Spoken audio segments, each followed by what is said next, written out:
Hey everybody, it's Safi and Marco Dish Out on Movies, the only movie review show on YouTube to review movies in terms of food. It's just Marco here once again, and I am here today to review a horror movie that I just watched. And this is a movie that I just picked out randomly. This one YouTuber recommended it, and I thought it sounded really interesting, and it also has a pretty good cast. You got Ray Wise from Twin Peaks. You got Lynn Shay, who I can't remember, is it Insidious or is it Sinister? I think it's Insidious. She's the psychic, right? I can't remember. But I do know her, from horror movies and stuff, and the movie is called Dead End. It is a 2003 movie, and honestly, I am shocked that I have never heard of this movie before, and I'm shocked that not more people talk about it, because I think that despite its flaws, this is a damn good horror movie. It it starts off, and it just, the whole movie is just the premise. It's very much like a Twilight Zone episode, like where they just give you this premise, and you just have to kind of sit there and think, what is really going on here? What is really happening? What isn't? What is going on behind the scenes? And it's really, really interesting. Another thing is the fact that, this movie is one of those movies that does a lot with little. It has a concept that, it's kind of a bigger concept, but the way that they deal with it is very minimalistic and kind of restrained. And it's really interesting because it reminds me of the short film that I'm currently making, because I decided in the past week, as my allergies have, been going up and down, I decided that I wanted to make this short horror movie, and I got a really good idea. It's called County Fear. And I am actually doing a similar type of story, where not the same story, but just a similar approach, where, you have this story and it's a big concept, but then, it's treated in a very minimalistic way, where, it's like we're cherry picking things to give you clues and hints and give you the feeling without really, giving you the whole thing, because, just because of limitations and stuff, and also because the idea, it doesn't need more. And that's another thing about this movie. And I think maybe this is the reason why not more people know about it, is because it starts off, and okay, you have this family, and then the daughter, she also has a boyfriend, and they are all traveling to, I think, the boyfriend's grandmother's house or his mom's house. I can't remember, but it was some family member, because it was Christmas Eve, and they were going to go there to spend Christmas with them. And so, it's a typical setup for something bad to happen. And instead of them arriving at the house, obviously, the dad falls asleep, and he almost runs into someone, and then he runs off the road. And from then on, it seems like they are trapped on a never-ending road in the middle of nowhere, in the middle of the night. And there's this woman, and she's this blonde woman in white, and she comes out, and she, there's some mystery about her. Who's she? She has a baby that she's holding as well. And so that's the premise that they give you. And it's but it starts off, and the way that the movie handles death scenes, it's very minimalistic at first. It's very minimalistic. You'll just see like someone's finger, like a burned finger, or you'll see like a burned hand. You won't really see like the whole body or anything. And at first, you'd think as an audience member, like, okay, this is low budget, this is lackluster. But in reality, it's actually really, really smart. And as the movie goes on, this is a pretty smart movie. It's a pretty good movie. There are some stupid things that happen in it. There's some stupid character choices. But as soon as you find out what really happened at the end, that's when everything makes sense for you. And when you realize, oh, the minimalistic approach is because the premise was so simple that like they had to kind of like really hide things and kind of just give you a little tiny bit and then build that up through the whole movie until the very end. And then at the very end, boom, they give you the twist. Something that I really like about this movie is the fact that, like, I love road trip movies. I think that, like, there are a couple of horror settings that, like, I wish that more horror movies would use. I wish they'd use hotels, motels. I wish that they would use road trips, malls, and carnivals. Those are like the top 4 like locations that I don't see utilized very often. Oh yeah, and trains. Trains are a really good setting for horror movies. Or like any just single location. But anyways, this movie makes you feel like you're there. Because by the end of the movie, you're begging. Like, I was begging for this movie to end. I was not in a bad way, but just in a way where I was like, okay, I want to know what's happening so badly. I just want to know. I want some character to make it, because characters just get killed off right and left in this movie, and I was really, really anxious for the movie to end. And then it ended, and I was like, wow, this movie is not as dumb as I thought it was, and I should have given it a lot more credit. And again, it also reminded me of my short movie. It's very, very fortuitous that I decided to watch this movie, because it's almost like you could say, if you like County Fear, you would probably like Dead End, and vice versa. So anyways, let's move on. I don't want to give anything away, of course. And I can't wait to release my short film. I don't know when it will be released. It's like halfway through done shooting. It's going really well, and we're going to finish up next week, hopefully. And after that, who knows? Like, it might be a couple of weeks, but it is coming very, very soon. And it is going to be incredible. So, let's talk about the characters, because a funny thing about this movie, I love, by the way, another thing that drew me to this movie was how it was an early 2000s horror movie. A lot of people have talked about how, like, every decade has nostalgia for the last decade or whatever. Like, they talk about how, or at least I've observed, how in the 80s and 90s, there was a lot of nostalgia for the 50s and 60s.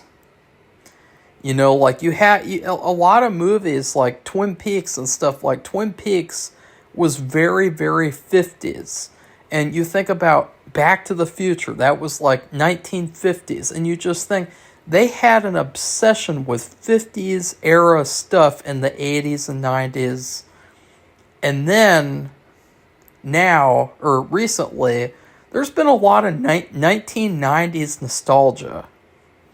And I think there was like a joke post on Twitter, and the person was saying, I wonder when there's going to be the 2000s decade nostalgia. Well, I'm going to tell you guys right now, Marco J. Carlson is balls deep in 2000s nostalgia. You know why? Because movies were better, food was better, music was better, society was better, the government was pretty much the same. But other than that, like everything in the early 2000s was better. I know that you had 9/11, but we can look past 9/11 and we can focus on other things right now because it's the year 2025. And so we can look at like stuff like Dead End. We can look at stuff like Star Wars Episode 3, the PS2, and just think about like, wow, that was a good decade.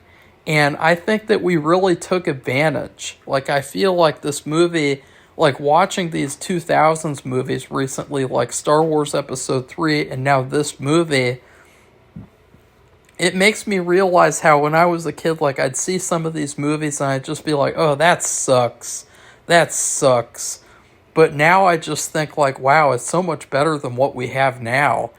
I mean, like, just the quality in this movie. I mean, this movie feels and looks so much better than anything coming out nowadays. It's like it's written by someone who's an actual adult. Feels like it was made by an actual adult. Movies nowadays don't even feel like adults wrote them. And it's for a variety of reasons. I really could probably do a study to just tell you guys in detail why movies aren't good anymore and why they don't feel like they're made by adults. Because what this movie does is that it not only gives you a lot of questions, but throughout the movie too, this is the funny part, is that you not only have this horror mystery story where you're like, okay, what's going on this road? Is this road ever going to end? Well, I mean, the title kind of spoils it, but but it also gives you like the story of like a broken family, and it's really, really horrifying as the movie goes on. Like, there's a lot of human drama. And there is some bad music at certain points, like some really like fake, like Lifetime movie music. But then there's some really good human drama in this movie, such as there's this whole story where the husband's wife, Ray Wise's wife, she cheated on him, and one of their kids is not his. And it's just the way that it's dealt with. It's like, wow, like this is so much better than than movies nowadays. And it was actually really, really good writing. And just, there were some funny parts though. There was this one part, you had this cast of characters that obviously they all get killed off. Well, one of them, he was like the jerky son who was like a pervert and a drug addict. He was just a goofball. And see, this is the point that I was making when I was reviewing Chauncey's movie Desert Fiends, is that you can have one character who's like this guy, who's like, he just makes dirty jokes all the time. He's addicted to sex and drugs and all that crap. You can have one character, maybe two characters who are like that. But to have an entire cast of characters like that is just not real. It's not real life, and it's not good writing either.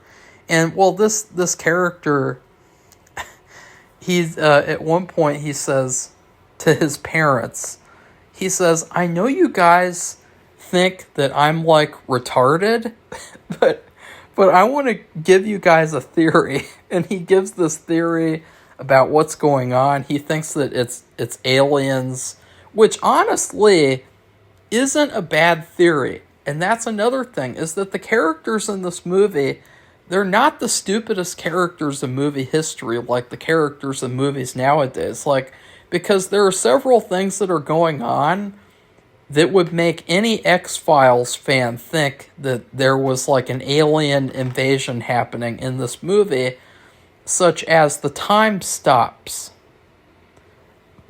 The clock is stuck on the time 7:30. So that is, I mean, that is very much like an alien invasion type of thing to happen, or, lost time, stuff like that. So, it's not like, I mean, this is the stupidest character in the movie, and somehow he's giving a theory that feels like a smarter person would give. And let's see. And another thing I loved was they had a jock in this movie, the boyfriend of the main girl, the final girl, which that's not a spoiler. I mean, she looks and acts like a final girl. I mean, I didn't know if she was going to make it for sure, but the whole movie I just thought, okay, she's the final girl. Because she looks like a final girl. Like, she's really hot, though. I mean, that's another thing, is that, wow, they really had beauty standards in movies back in the early 2000s. Because, like, geez, man. I mean, like, her character, she is, she's amazing looking. And it's just for this random little 2000s movie, like, it's insane. And so, what was I saying? Okay, her boyfriend, he's a jock, but he's a baseball jock. I just think that that's hilarious because, like, you never see that in movies. It's always got to be the football jock. It's never the baseball jock or the soccer jock, or maybe sometimes it's a hockey player, but, like, it's never the baseball jock. So I just thought that was hilarious. And there were actually some good jokes in the movie, too. And one thing I will say is that the movie was kind of lacking on Christmas-themed stuff. I mean, the movie's not really like a Christmas horror movie, but it does take place on Christmas Eve. And the most that they do is that the characters sing Jingle Bells at certain points in the movie. But yeah, like, you're just watching, like, it's almost like The Shining, but it takes place in a car on a road in the middle of the night. I think that one of the things that really disappointed me about the movie before I saw the ending was that it was kind of repetitive. Someone would get killed. They would see the hearse. They saw this hearse drive by with the person in it getting killed. They'd see the woman in white over and over and over again, and it's like, this is very repetitive. Like, I was really hoping that they would vary things up, and that, like, they would keep on seeing new things, and that it would eventually lead to something else or something. Like, that's what I thought what would happen. But as soon as you know the ending, it wouldn't make sense for anything else to happen. So it's kind of like a double-edged sword of a critique. There's some really gross stuff in the movie too. There's this one really gross part, and it really, really grossed me out. It was something that it just Lin Shaye, there's a certain point in the movie where she starts going crazy, which, you as the audience, you start going crazy too. She goes so crazy that she's in another world. At one point, she jumps out of the car. She's fucking insane in this movie. And, well, first, we see her eating an entire pie that she brought to take over to the boyfriend's grandmother's house or mom's house. And it's a chocolate pumpkin pie, which I've never heard of. And honestly, like, it grossed me out so much. I was eating dinner while I was watching this movie. I thought I was going to throw up. Because she's just eating the whole thing, and just something about the way that it looked And just the thought of like chocolate and pumpkin together, because I bet in real life it was probably just a chocolate pie.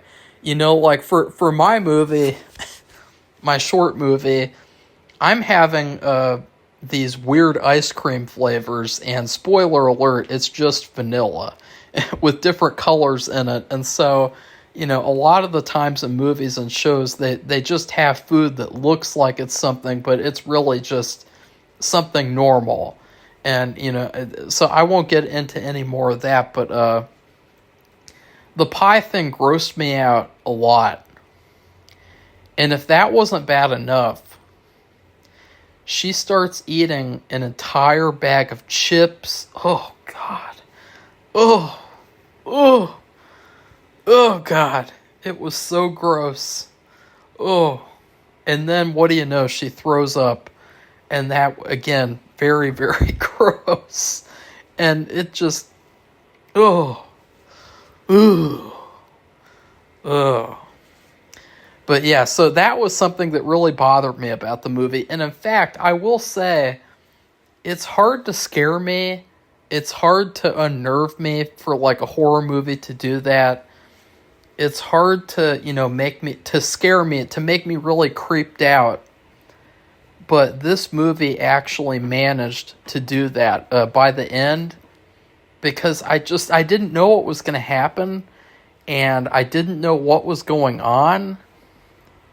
There was this possibility of like a military base being around, and that really freaked me out, because it just felt like, is this family being experimented on? It gave me such scared vibes that like I was like, wow, I haven't felt like this about a movie in a long time. And it really, really freaked me out. And so even though it had its flaws, I mean, there were some stupid character decisions. At one point, Ray Wise's character, you know, he's also kind of an abuser. That's kind of like a light subplot of the movie, is that, like, you know, a lot of the times in these older movies, the parents are like really, really evil parents. And they're pretty abusive, they're pretty mean, and you see that in like Little Monsters and movies like that, where it's just like, wow, these are terrible parents. And Ray Wise's character, he just straight up starts hitting his children, and, you know, his daughter, who's the only other person who's like right in front of him, you know, like they're just there by themselves at this point. Because I don't want to tell you what happens to, you know, other characters, but they're alone at a certain point, and they're trapped at this cabin, and he just starts beating on her because she threw away his alcohol, and so he starts punching her in the face and shit, and it's like, God, what a piece of shit. And like, this is the only other person who's on your side, who is reminding you that, like, you're not alone. You're not alone in this mess and this scary situation, and you're just starting to, like, abuse them. I mean, it's just very bizarre, but it also adds to just the disturbing stuff in the movie. I mean, I would say, like, this movie, I want to see more movies like this. I don't think it's perfect. I don't think it's like a 10 out of 10, 5 out of 5, but I definitely think it's above average. And I don't want to, you know, I've been really like cynical towards movies, especially terrible modern movies. But I think I've been too mean to certain movies, because I'll watch a movie and then over time I'll be like, I actually like that more than I said in the review. And so I want to, you know, be fair about this movie and say, actually, I really like this movie. It was weird. It was creepy. It was kind of scary, actually. I mean, for sure, scary. And yeah, I really enjoyed this movie. I would say that it's a good horror movie to watch, especially now. You could watch this like really at any time. It's not really like a Christmassy movie, unfortunately. I mean, that's one of the downfalls, is that like the whole movie, like there's only that one element of Christmas in the movie, and so it's like, why even make it take place at Christmas, to be honest? Like, you could have taken the Christmas element out and it wouldn't have made any difference at all. So yeah, I'm trying to think is if there's anything else that I could say about the movie that I haven't already said. Because again, I was thoroughly impressed with this movie. And yeah, I think that's about it.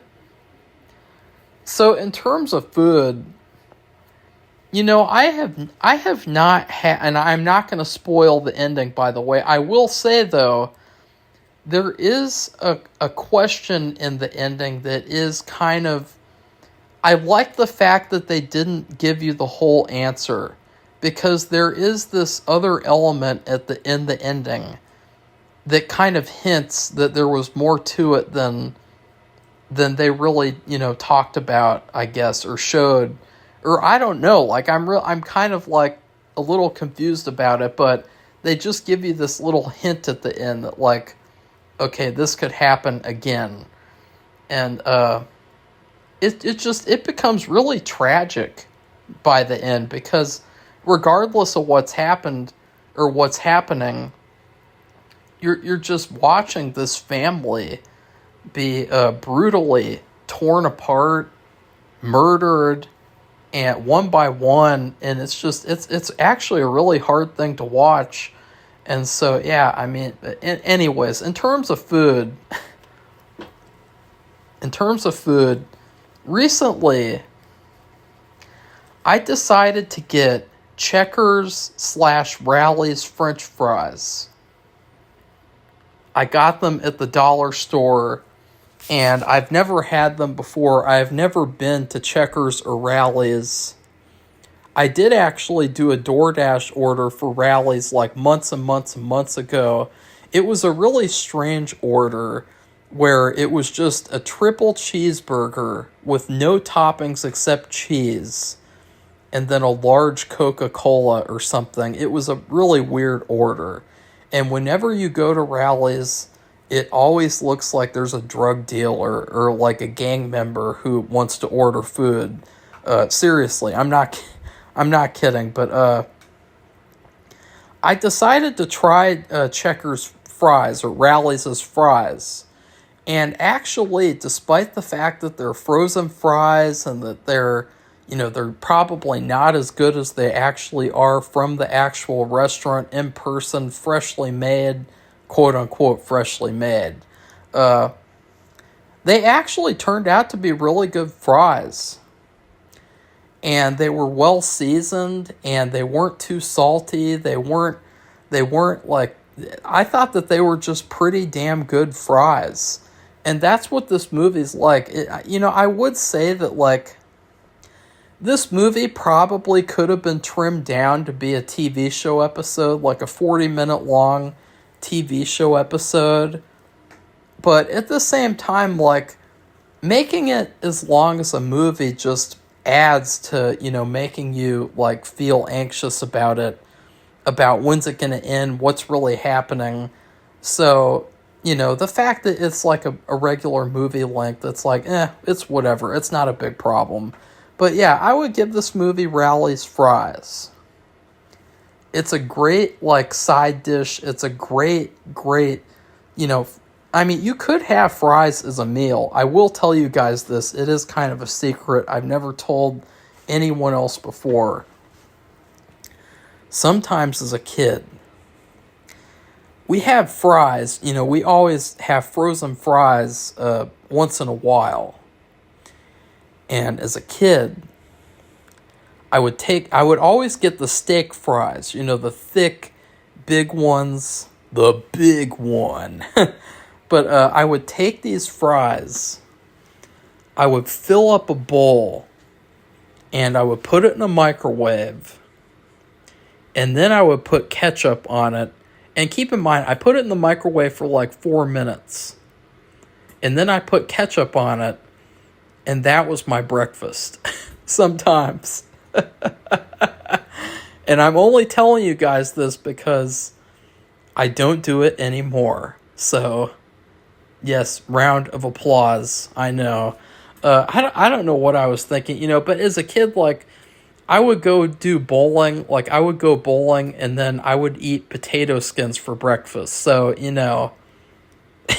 it's not surprising, but like it was a good breakfast though. It was always a really good breakfast, because that's another thing, is that a lot of people, they like their fries to be really crispy and skinny and small. Those are the kind of fries that my mom likes. She likes the crispy ones that are just like little and just like they're almost like chips. They're not even like fries.